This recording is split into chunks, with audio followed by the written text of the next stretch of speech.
Hello guys, welcome to another video, and today I'm going to be showcasing each tool and what they do. What I have in my plot right now. So yeah, let's get into it. So basically, first thing is the bin tool. Look at the animations, by the way. And the noises. Listen to that. But it's game an ASMR game or not. But yeah, got all of these tools. These four though, 5 to 8 are ones you buy in the shop, like the chisel, the rebind, the property, and the transform. And I'm going to be showing you what they do in this video. First of all, I'm going to start with the most, simplest ones to understand. You got the bin, obviously just delete stuff. Then you got the hammer tool, places stuff. And then you got the paint tool, which, as you can see, it paints stuff. Let me turn it back to a nice, let me turn it to a nice color, actually. I like that. Alright, then, pick any of these colors, or you can press this palette button in the bottom and you can choose whatever color you want. And you can input your own color, so like, if I do, boom, it can really red. You can pick the hue, the saturation, and the value of it. And it also tells you what it is. So this is outer, this is true blue, I'm guessing what that is. Mint, neon orange. So yeah, I like this tool really. I like this tool a lot because it does basically everything. But yeah, next tool we have is the last free one that you get. It is basically the scale tool. I love this one because of how useful it is, and you get it right off the start. Look, boom. That is amazing. And boom, you can just set sail like that, and you've already got a boat. Oh yeah, this, if I haven't already told you, this game is named Building Boats. So, and then we've got the chisel tool, which is now. Oh yeah, but before I go on to that, let me just say that you can. It tells you how much you've got here and how much blocks you're taking up, and you can change this to anything. Um.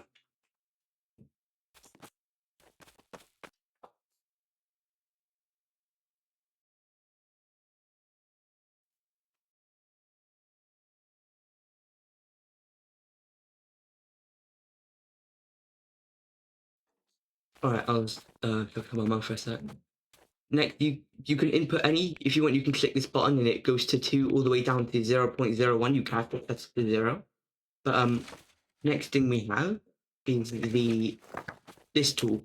I love this tool so much because of how useful and good it is for builds. So you first of all you've got 3 options. You've got block, wedge, and corner wedge. So block turns it into a block, and you have to keep the same amount of material. Wedge turns it into a wedge. Either way, you can select. Look. And then corner wedge is, oh, corner wedge, look. Let me make it go over there for a sec. Boom. Look at that. It's so useful. Okay, that's basically all it does. So let me just show it once more. Block, wedge in any direction. And then you've got the corner wedge in any direction, and it helps to make builds easier. Let me put it as a corner wedge. Uh-oh. Do you know, oh yeah, I forgot to mention, you can scale it as well. So if you do this, it goes like really like thingy. You can make it really small, so it's just like a little flat pancake. Yeah, you can make it really long if you want. And yeah, that's all there is to it, basically. Next thing you got is the rebind tool, which the name speaks for itself. Basically, you can look, these arrows point to what it activates. So, imagine we got all of these binded and we just placed these, and you wanted to only activate one. Let's say you're making a missile. Or do you want to be doing something like that? Well, if I unanchor everything, I've only rebinded that. Look, you can see the arrow, it's only binded to this. Boom, it launches off. And another thing is that with it, it can be applied to you can bind it to chairs. And let me just show you the UI when I try to bind something like a wheel that has multiple bind settings. Oh, it does it not? Oh, no, okay, it doesn't. What does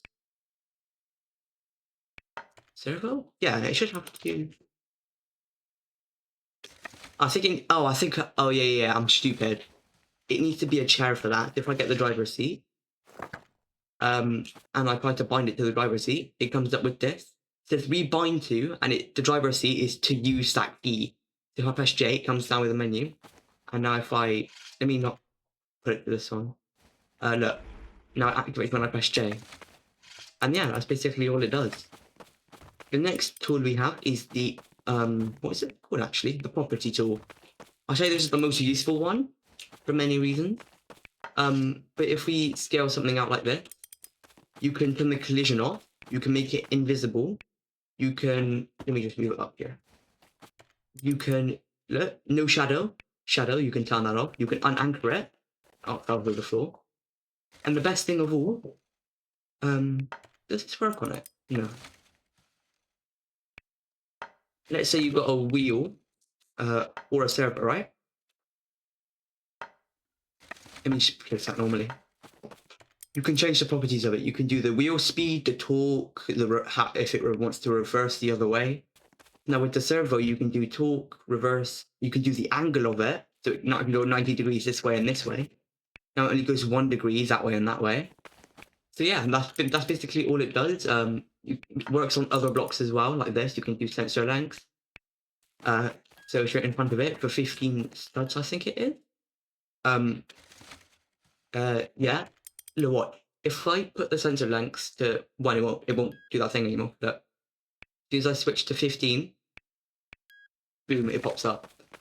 Alright, so next tool we have is the we have the transform tool. This is another useful one. Two of the most expensive ones I'd say are the most useful. Of course it is. But yeah, we got the property tool, which is really, really useful. Let's make a big block here. So it tells you you can also do this with it. Like with the scale tool. Look, you can move it, you can, like, let's say 341, you want to move that up, you can, look. So, and then let's move it back down, if it wants to, yeah? Alright, and then we can rotate it, and we can rotate custom degrees, let's do 1.5, see? And then the next one we have is the clone tool, which you can also tell it how much it wants to move as well. So look, now I can clone these two forever and ever. Oh, I don't have the block for it anymore, but yeah, and that's basically all the tools you can do in this game. I actually recommend playing this game because it's really fun. And let me just show you how much you get from one starter chest. Look, you can select how many chests you want to open here. Oh my god. But let's just open one. Look how many you get from one chest.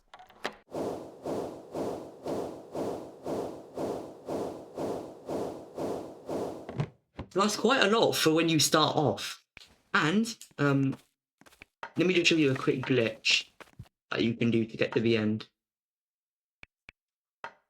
This is all you need: a sticky block, a hinge. Since I have the property tool, I'll unanchor it, or you can set a sail. But look, this is all you have to do: hold space. Do not use propellant because you have to be in the stage for longer than 5 seconds to get the reward. So yeah, there's no point of using propellant because you won't get the reward from it. But look, you can just go through all these. I would go up a bit higher because there's 2 stages where it can reach you if you're not careful, as you can see. Also these. And I've never got hit by them though, so I'm not too worried. And there is a chest down there, but do not go for it. It does not give extra gold. It only gives 1 gold block. Has really good durability. But that's about it. So if I reset now, look how much gold I get. Boom, 75 gold. I'm going to do another video on that, but that's just showcasing basically what the tools do and what you can get with them. Thanks for watching. See ya.